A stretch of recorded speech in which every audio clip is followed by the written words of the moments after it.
दिखा दे या इलाही वो मदीना, कैसी बस्ती है जहाँ पर रात दिन मौला तेरी रहमत बरसती है।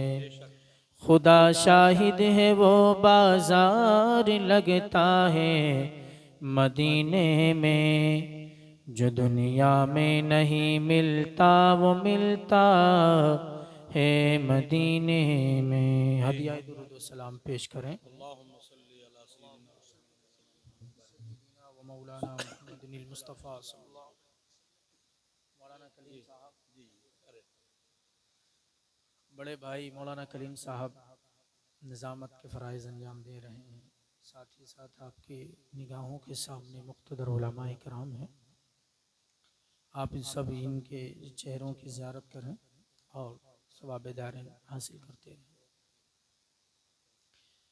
मौलाना कलीम साहब दौर हाजिर को देखते हुए चंद अशार में पढ़ने की कोशिश कर रहा हूँ। अब चूँकि दौर ऐसा ख़तरनाक चल रहा है कि हर एक हमारे खून का प्यासा है।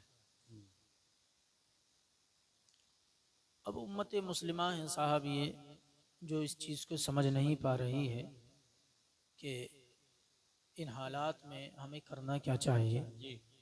बहरहाल में फिर भी अपनी कुछ दीगर ममालिक के मुसलमानों के हवाले से ये चंद अशार पढ़ रहा हूँ। उन सब का ईमानी जज्बा और हमारा भी ये होना चाहिए। मर जाएंगे ईमान का सौदा न करेंगे, यही जज्बा होना चाहिए हमारा। मर जाएंगे ईमान का सौदा न करेंगे, हम दीन के गद्दार से रिश्ता न करेंगे। मर जाएंगे ईमान का सौदा न करेंगे, हम लोग हुसैनी हैं हमें प्यास है मंजूर, हम लोग हुसैनी हैं हमें प्यास है मंजूर, पानी के लिए खून को रुसवा न करेंगे। मर जाएंगे ईमान का सौदा न करेंगे। शेर तो समझ में आ रहा है नहीं। मुसलमान को हमेशा अपने ईमान को मुस्तहकम रखने की कोशिश करनी चाहिए। देखें, जब लोग हमारे माबैन आते हैं तो खैर खा की सूरत में ही आते हैं। ये अलग बात है, हम पहचान नहीं पाते हैं। और कुछ लोग, अक्सर लोग तो वो हैं खैर जो पहचान भी लेते हैं, मगर क्या करें, पंजा ही ऐसा रखा हुआ है साहब दूसरों का। मैं हालात पर ही गुफ्तगू करूंगा, चूंकि अगर हमारे स्टेजों से अपनी कौम को झंझोड़ा नहीं जाएगा तो झंझोड़ा कब जाएगा, कहां से जाएगा। हालात बड़े बेकाबू हैं साहब। लोग हमारे माबैन आते हैं और खैर खा बनने की कोशिश करते हैं, मगर सुने, मर जाएंगे ईमान का सौदा न करेंगे, मर जाएंगे ईमान का सौदा न करेंगे, खुशनूद ये रब मकसद हस्ती है हमारा, खुशनूद ये रब मकसद हस्ती है हमारा, कुरआन ही दस्तूर सी है हमारा, कुरआन ही दस्तूर सी है हमारा, कायद भी मोहम्मद सा मिसाली है हमारा, कायद भी मोहम्मद सा मिसाली है हमारा, अब हम किसी रहबर की तमन्ना न करेंगे, मर जाएंगे ईमान का सौदा न करेंगे। दुरूद पाक पढ़ने अल्लाह वसल्लम।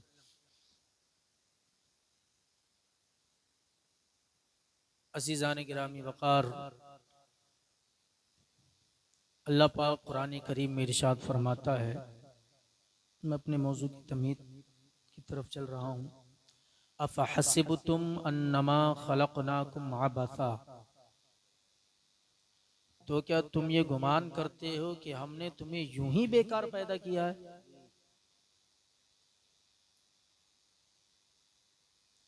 जब तक किसी चीज की कदर व कीमत का पता ना होता है तब तक हम उसकी अहमियत को नहीं जानते और उससे फ़ायदा हासिल नहीं कर पाते हैं। कुछ बातें हैं माशाल्लाह, अब तक आप लोगों ने नाथ मुबारक सुनी है, बड़ी अच्छी अच्छी नातें पढ़ी, कुछ मिनट बर्दाश्त कर लें। एक बादशाह गुजरा हुआ जा रहा था, उसके साथ उसके खादिम भी थे। बाग के किनारे से गुजर रहा था कि अचानक उसके आकर के पत्थर लगा। उसने पत्थर को देखा और वो चौंक गया और उसने कहा कि जिधर से पत्थर आया है अपने खुदाम को उसने उधर लगा दिया। उसके खादिम एक शख्स को पकड़ कर लाए। बादशाह ने पूछा, भाई ये बताओ ये पत्थर कहाँ से लाए? उसने कहा, भाई मुझे एक वीरान जंगल में मिले थे, एक वीरान जगह पर, तो मैंने इनको उठा लिया और मैं इनसे खेलता हुआ आ रहा हूँ। बादशाह ने कहा, जानते हो ये क्या है? कहा कि नहीं। कि ये हीरे हैं। ये क्या है? ये हीरे हैं और इनकी कीमत बहुत ज्यादा है। जब तक किसी चीज की कदर व मंजिलत का हमें पता नहीं होगा तब तक हम उससे कमा हक़ फायदा हासिल नहीं कर सकते। जी, जिंदगी एक अल्लाह पाक ने हमारे लिए नेमत बना करके भेजी है। बेशक नेमत है जिंदगी। और जो दौर चल रहा है, जो हालात हैं, उन हालात को आप अपने पेश नजर रखें, तब अपने समाज का, अपने माशरे का काम करने की कोशिश करें। ऐसा ना हो कि खुद तो डूबे ही डूबे, साथ वालों को भी ले डूबे सनम। उम्मत मुस्लिमा का अगर हम जायजा लेते हैं तब हमें पता चलता है कि इस उम्मत को जो ड्यूटी दी गई थी ये इससे बहुत दूर पहुंच चुकी है। अल्लाह पाक ने कुरान में इरशाद फरमाया, कुंतुम खैरा उम्मा, तुम बेहतरीन उम्मत हो। मुसलमानों से अल्लाह पाक फरमा रहा है तुम बेहतरीन लोग हो। अच्छा, जब किसी को बड़ी पोस्ट दी जाती है उसकी जिम्मेदारियां भी बड़ी हुआ करती हैं। अब आप मुसलमान हैं, आपको बेहतरीन उम्मत कहा गया, तो आपकी ड्यूटी क्या है? और बेहतरीन उम्मत हो क्या? उखरिजत लिन्नास तअमुरूना बिल मारूफ व तन्हौना अनिल मुनकर। तुम बेहतरीन उम्मत इसलिए हो कि तुम लोगों को भलाई करने की तरगीब देते हो, भलाई का हुक्म देते हो और बुराई से रोकते हो। शराब पीना ये बुराई है, जिना करना ये बुराई है, गली कूचों में डांस करते हुए घूमना ये बुराई है, शादियों की महफिल में डांस होते हैं साहब, ये बुराई है। अल्लाह ना करे अगर इसी जगह पर किसी की शादी होती और वो डांस पार्टी का सिस्टम रखता, इंतजाम करता, तो ये दूसरों से कोई गिला शिकवा नहीं है, हमारी अपनी ही कौम के नौजवान इस पिंडाल को भर देते। ऐसा ही है। जब आप गलत राह रवी का शिकार होंगे, जब आप बदतमीजी आपके वजूद में आने लगेगी, यानी आप इस्लाम से जब दूरी इख्तियार करने लगेंगे अपने मजहब से, तो फिर वही कहा जाएगा कि जो हालात चल रहे हैं इससे बदतर हालात हमारे होने वाले हैं। अल्लाह पाक ने कुरान करीम में इरशाद फरमाया, अलिफ लाम मीम, ये कोड वर्ड है मौलाना कलीम साहब। जी जी। अलिफ लाम मीम का आज तक किसी मुतरजिम ने तर्जुमा किया ही नहीं। वजह है महबूब और मुहिब की बातें हैं। मौलाना कलीम साहब तो खैर नहीं, आपकी भी उम्र गालिबन इतनी ना होगी। हमारे सामने जो बुजुर्ग हमारे बैठे हुए हैं, इनको मालूम है कि अगर इनको कहीं पर कोई खबर भेजनी होती थी तो पहले खत खिताबत का सिलसिला चला करता था, अब वो मफकूद है। तो उसमें खबरें दी जाती थी और जब मोहब्बत बामे उरूज को पहुंच जाया करती थी तो उसमें कुछ ऐसे अल्फाज का इंतखाब किया जाता था कि जो ले जाने वाले को भी पता नहीं चला करता था आखिर क्या मतलब है इसका। अल्लाह के नबी अलैहिस्सलातु वस्सलाम की बारगाह में जनाब जिब्रील अमीन बुलबुले सिदरा अलैहिस्सलातु वस्सलाम कुरान करीम लेकर आते रहे। कुरान ने फरमाया लम नशरा लका सदरक, इसका मतलब वो जानते हैं। कुरान ने फरमाया वद्दुहा वल्लैलि इज़ा सजा, इसका मतलब वो जानते हैं। ये तमाम सूरतें हैं, तमाम आयात हैं जिनका मतलब वो जानते हैं। मगर कुछ ऐसे अल्फाज भी आए कि जिनका मतलब तो वो जानते नहीं थे, मगर अल्लाह पाक ने वो अपने महबूब की बारगाह में भेजे। जनाबे जिब्रील अमीन लेकर के आते थे, जैसे अलिफ लाम मीम हा मीम आइन सीन काफ वगैरह ये लाया करते थे। और जब नबी करीम अलैहिस्सलातु वस्सलाम उनको देखा करते थे, जनाबे जिब्रील अलैहिस्सलाम अर्ज करते या रसूल अल्लाह, तमाम चीजों का मतलब समझ में आ रहा है, जो जो वही आपके ऊपर आ रही है, जो जो कुरान का नुज़ूल आपके ऊपर हो रहा है, सबका मतलब मुझे पता है, लेकिन या रसूल अल्लाह ये अलिफ लाम मीम का मतलब क्या है? तो नबी फरमाया करते थे इसको हम जानते हैं जिब्रील, ये तुम्हारे बस की बात नहीं है। सुभान अल्लाह, ये मकाम व मर्तबा है अपने नबी का। अब जरा कुरान करीम की इसी आयत से अगली आयत की तरफ चलते हैं। कुरान कहता है ज़ालिकल किताबु ला रैब फीह, ये वो किताब है जिसमें शक की गुंजाइश ही नहीं है। कुरान करीम इसमें शक करना एक तो इस मुसलमान का तो काम है ही नहीं। हुदल लिल मुत्तकीन, ये मुत्तकियों के लिए, परहेजगारों के लिए हिदायत है। अच्छा, परहेजगार हैं कौन? कुरान ने उनके औसाफ खुद ही बयान किए। अल्लज़ीना युमिनूना बिल गैबि व युकीमूना अस्सलाह व मिम्मा रज़क़नाहुम युनफिकून, वो हैं परहेजगार, वो हैं मुत्तकी जो गैब पर ईमान लाते हैं। उलमा तशरीफ फरमा है किसी चीज को समझने के लिए हवासे खमसा की जरूरत पड़ती है। 5 चीजें हैं। आपका जिस्म है, हाथ, आंख, आपकी जबान, आपके कान और आपकी नाक।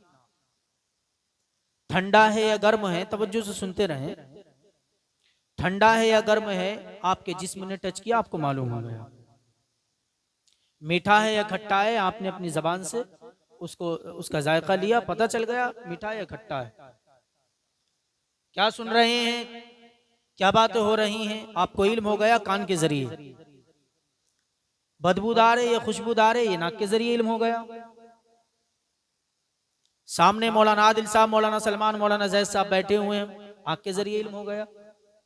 ये होते हैं हवासे खमसा।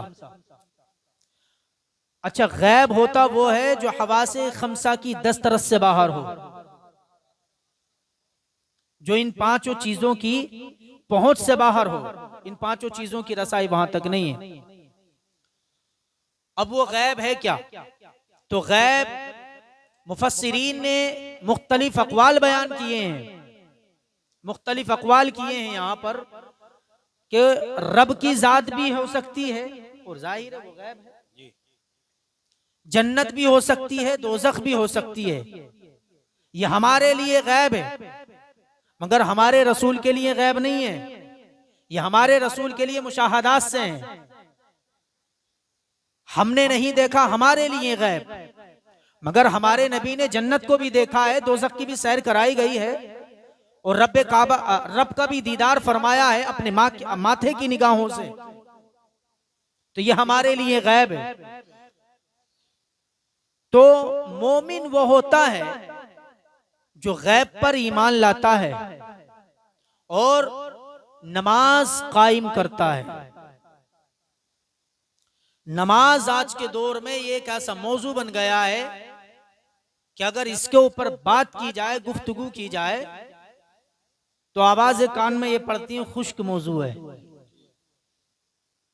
नमाज अगर खुश्क मौजू है मेरे भाई, तर मौजू कौन सा होगा? बुखारी शरीफ की हदीस है, हदीस नंबर 8 है।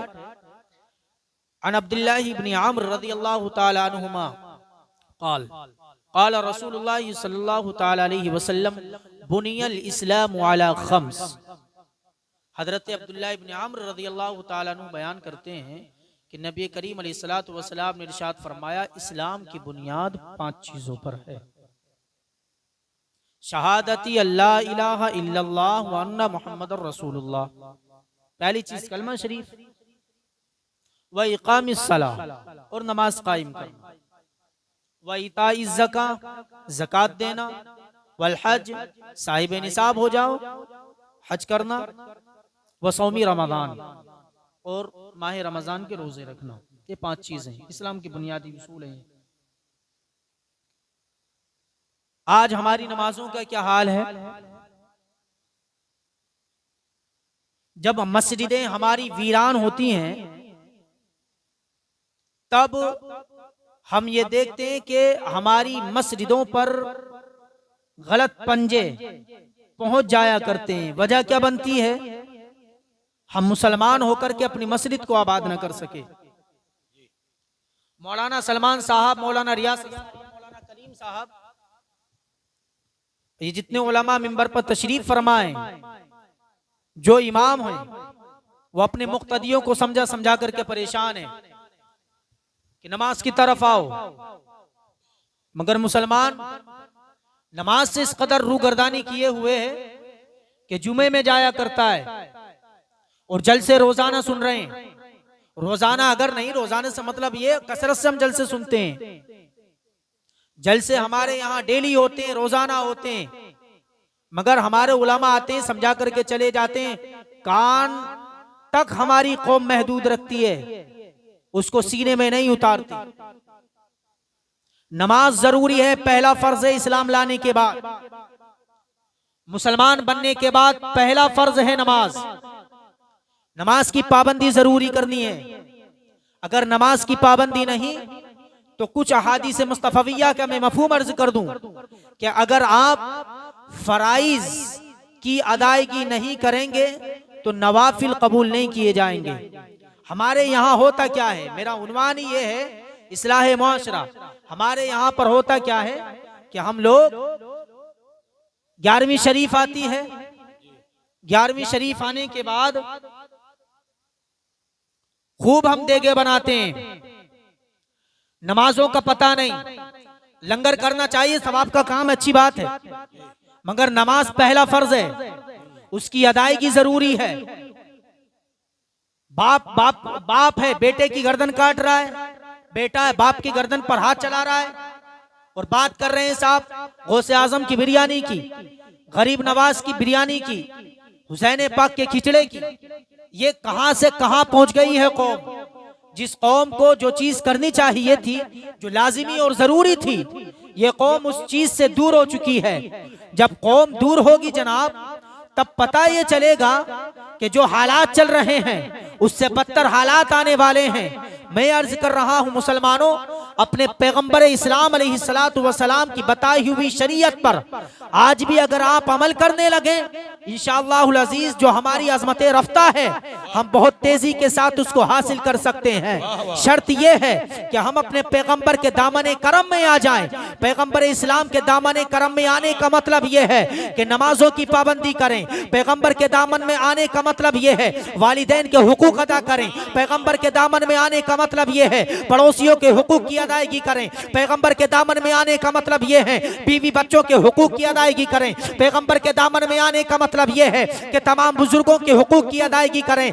जो तुमसे बड़ा है उसके हुकूक की अदायगी करें, जो छोटे हैं उनके हुकूक की अदायगी करें। जिस दिन कौम मुस्लिम ऐसी हो गई, यानी इसके चलने फिरने से पता चले ये कोई और नहीं पैगंबर इस्लाम का गुलाम चल रहा है। अल्लाह की कसम, जिस दिन कौम मुस्लिम का खास तौर पर नौजवान ऐसा हो गया कि उसके चेहरा बताए कि ये गुलाम मुस्तफा है, उसका चलना बताए ये गुलाम मुस्तफा है, उसी दिन सारी दुनिया से कहेगा ए दुनिया के लोगों कान खोल करके सुन लो, हक के शेदाई है बातिल को कुचल डालेंगे, जुल्मते दौर भी आया पैरों से मसल डालेंगे। हमने जिस दौर को चाहा है बदल डाला है, हम जिस दौर को चाहेंगे बदल डालेंगे। नारे तकबीर, नारे रिसालत, उलमा अहले सुन्नत। बहुत कौम मुस्लिम को अपने नबी की तरफ आना जरूरी है, और नबी के दामन से जोड़ने वाले कौन है? ये उलमा हैं। अगर आप इनसे ताल्लुक मजबूत रखेंगे तो आप अपना मजहब समझ पाएंगे। जब इनसे ताल्लुक तोड़ देंगे तो कोई भी अकीदे से खेलकर चला जाएगा। इनसे ताल्लुक जैसे ही टूटा तो एंटीना वाले बेंगलोर में अकीदे पर डाकाजनी करने चले थे जी, अमरोहे वाले जी जी जी। उलमा से राब्ता जब टूट जाएगा भाई, तो कोई भी आपसे खेल सकता है। और ये चाल होती है दुश्मन की, ये चाल है कि उलमा का मुखालिफ अवाम को बनाया जाए, क्योंकि उलमा ही हैं जो इस्लाम समझाएंगे, उलमा ही हैं जो मजहब बताएंगे। कौम का रिश्ता उलमा से कमजोर कर दिया जाए, इस्लाम खुद ब खुद कमजोर होने लगेगा। इसलिए कि शरीयत क्या है उलमा बताएंगे। अब शरीयत की पाबंदी ये जरूरी है। अब उलमा का मुखालिफ बनाने के लिए आवाम को कुछ लोगों को खड़ा कर दिया जाता है, ये जरूरी है, मैं जो अर्ज कर रहा हूं। और वो आते हैं अहले तरीकत की सूरत में, बेनमाजी पीर, अल्लाह समद। मैंने ऐसे ऐसे पीर भी देखे हैं मौलाना कलीम साहब, आप हैरत करेंगे। मुरादाबाद के पास में एक पीर से मुलाकात हुई थी, प्रोग्राम में गए हुए थे। उनसे जब वो भी करामत बना दी थी मौलाना कलीम साहब। उन्होंने 13 या 15 दिन उनको नहाए हुए हो गए थे। मुरीद कह रहे थे ये हमारे हजरत की करामत है। ना नहाना करामत है। अच्छा, ये जो लोग आते हैं अहले तरीकत की सूरत में, ये उलमा का गुस्ताख बनाते हैं अपने मुरीदों को। तो इस तरह जो भी बंदा हो जो आपके उलमा से आपके रिश्तों को कमजोर करे, समझ जाना चाहिए ये हमारी खुद की जात और हमारी इज्जत से खेलने की कोशिश कर रहा है। उलमा से जुड़े, या आपको इस्लाम बताएंगे। मैं अर्ज कर रहा हूं मुसलमानों, अपने मजहब को समझने की सख्त जरूरत है।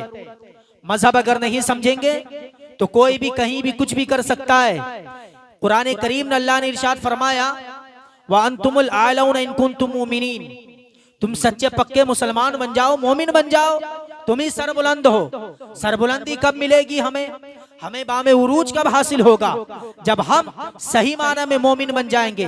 अब मोमिन की जो डिफिनेशन में अर्ज करता हुआ चल रहा था, ये अभी उसी आयत पर बात चल रही है। अल्लाह इरशाद फरमाता है, अल्लज़ीना युमिनूना बिलग़ैबि व युक़ीमूनस्सलाह व मिम्मा रज़क़नाहुम युनफ़िक़ून। मोमिनीन के औसाफ जो कुरान करीम ने बयान किए हैं, ये हैं कि वो गैब पर ईमान लाते हैं और वो नमाज की पाबंदी किया करते हैं, नमाज कायम किया करते हैं, और जो हम उनको देते हैं वो उनमें से गरीबों पर, मिस्कीनों पर, फकीरों पर खर्च किया करते हैं। आज हमारे हालात कैसे हैं साहब कि हम अपने अजीज जो हमारे आइज़ा अक़रबा में, जो रिश्तेदारों में कमजोर नजर आता है, उसकी कोई खबर नहीं है, उसकी कोई खबर है ही नहीं। और साहब हम रास्तों में चलते हुए 50-60 रुपए का गुटखा खा करके चले जाते हैं। गुटखा तो हमने खा लिया 50-60 रुपए का, और हमारे ही पड़ोस में साहब एक बंदा है जो 20 रुपए की सब्जी के लिए तरस रहा रहा है। ये ऐसे हालात हैं हमारी कौम के। मैं कहना ये चाहता हूँ, मुसलमानों, आप अपनी कौम को समझने की कोशिश, अपने मजहब को समझने की कोशिश करें। मजहब जिस दिन तुम्हारी समझ में आ गया और तुम्हारी चाल चलन, तुम्हारे अंदाज से अगर मजहब की झलकियां नजर आने लगी, दुनिया देख करके कहेगी कि ऐ लोगों, ये मुस्तफा के गुलाम के किरदार से हमें ये पता चल रहा है कि हो सके तो लाइए खूबी भरा मजहब कोई, दो जहां की खूबियां हैं मजहब इस्लाम। जिंदाबाद जिंदाबाद। बात समझ में आ रही है? मजहब समझने की कोशिश करें। मजहब समझने के लिए आप अगरौला के रहने वाले मौलाना सलमान साहब के पास जाएं, मौलाना रियासत साहब के पास जाएं, आप इनसे मसाइल अपने हल कराएं। ये मसाइल आपके हल करेंगे। और ऐसा होता है कि आपने मुझसे कोई मसला पूछा, मेरी दस्तरस में नहीं है तो मैं अपने बड़ों से पूछ करके बताया करता हूँ। तो मतलब ये है कि आप अपने उलमा से ताल्लुक तो मजबूत रखें। उलमा से ताल्लुक मजबूत रखने का मतलब ही ये है कि आप अपना मजहब सही माना में समझने लगेंगे। आगे अल्लाह इरशाद फरमाता है, वल्लदीन युमिनून बिमा उनज़िला इलैका वमा उनज़िला मिन क़ब्लिक वबिल आखिरति हुम युक़िनून। ये भी एक सिफत है मोमिनीन की, मुत्तकीन की। और वो उस पर ईमान लाते हैं जिसको हमने नाजिल किया, अपने महबूब पर। और उस पर भी ईमान लाते हैं जो अपने महबूब से पहले अंबिया पर नाजिल किया। और क़यामत के दिन पर ईमान लाते हैं। क़यामत का दिन ये ऐसा दिन होगा। अभी तो मौलाना कलीम साहब हमारी हिमायत भी कर सकते हैं और हमारी मदद भी कर सकते हैं। मौलाना सलमान, मौलाना रियासत, मौलाना फरमान, ये तमाम उलमा, मौलाना इस्माइल साहब भी हमारी हिमायत कर सकते हैं, मदद कर सकते हैं। वहां नहीं चलेगी किसी की। वहां तो तुम्हारी नमाजें देखी जाएंगी। वहां तुमने रमजान के 8वीं तारीख में दिन के 12 बजे चूल्हा चढ़वाया या नहीं चढ़वाया, ये देखा जाएगा। और वहां नहीं चलेगी किसी की, वहां तो सिर्फ रब की चलेगी।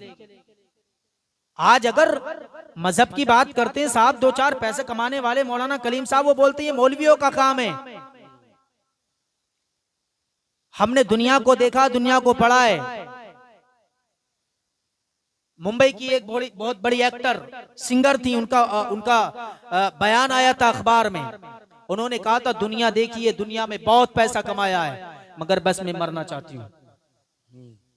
अखबार में आई थी उनकी खबर। पैसा कमाया कितना, आज हम कितना पैसा कमा रहे हैं। अगर हमने एक साल में बगैर प्लास्टर का मकान खड़ा कर लिया, पूरे मोहल्ले पे अकड़ू मिजाज बनकर दिखा रहे हैं। और वो जो दुनिया कमाने वाली औरत थी, उसने कहा मैं मरना चाहती हूँ, दुनिया में मन नहीं लगता। आखिरत है क्या चीज, वहां किसी की नहीं चलेगी। वहां तो आपके अमाल देखे जाएंगे, आपके अमाल कैसे हैं, आपने क्या किया था दुनिया के अंदर। दुनिया के अंदर अगर आप रहना चाहते हो तो क्यों ना इस्लाम समझ कर रहें। इसलिए कि इस्लाम ने हमें जीने का रास्ता सिखाया है। कठिन स्थितियों में, मुश्किल हालात से इस्लाम ने हमें निकलने का सलीका दिया है। वो निकलेंगे किस तरीके से? निकलेंगे ऐसे, अगर मुश्किल हालात दरपेश हो जाएं, अगर आपके सामने मुश्किल हालात आ जाएं, तो आप अपने रब की बारगाह में पहुंच जाया करें, अपने रब की इबादत किया करें, उसकी बारगाह में दुआएं मांगा करें। जिस दिन आपने अपना मिजाज दुआएं मांगने का बना लिया, तो अब कुरान करीम की उस आयत की तरफ करते हैं, चलते हैं। अल्लाह पाक कुरान करीम में इरशाद फरमाता है, व इदा सअलक इबादी अन्नी फइन्नी करीब। ए मेरे महबूब, जब मेरे बंदे मेरे बारे में पूछें कि खुदा कहाँ पर है, तो फरमा देना फइन्नी करीब, मैं तो उनकी जात से, मैं तो उनके करीब हूँ। और इतना करीब हूँ, इतना करीब हूँ, उजीबु दावत दाई इदा दान, जब कोई दुआ करने वाला मुझसे दुआ करता है, मैं उसकी दुआओं को कबूल फरमाता हूँ। दुआ कबूल करता है अल्लाह। मांगे तो सही अपने रब से। दुनिया के खजानों की चाबियां उसके हाथ में, उसके दस्ते कुदरत में है। मांगे अपने रब से, पहुंचा करें मुश्किल हालात में अपने रब की बारगाह में, मगर दुआ कबूल जरूर करता है हमारा।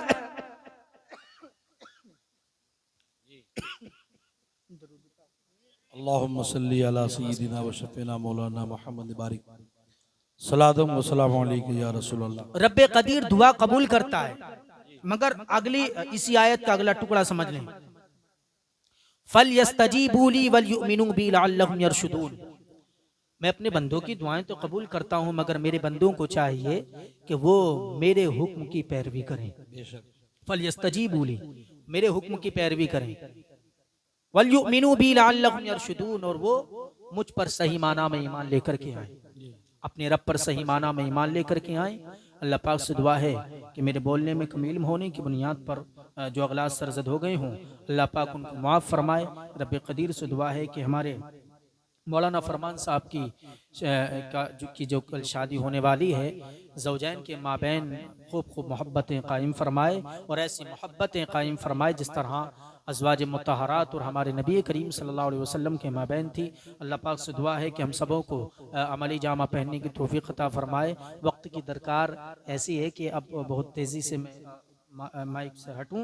अल्लाह पाक से दुआ है कि आप कलमा शरीफ पढ़ लीजिएगा, ला इलाहा इल्लल्लाहु मुहम्मदुर रसूलुल्लाह सल्लल्लाहु तआला अलैहि वसल्लम। वस्सलामु अलैकुम।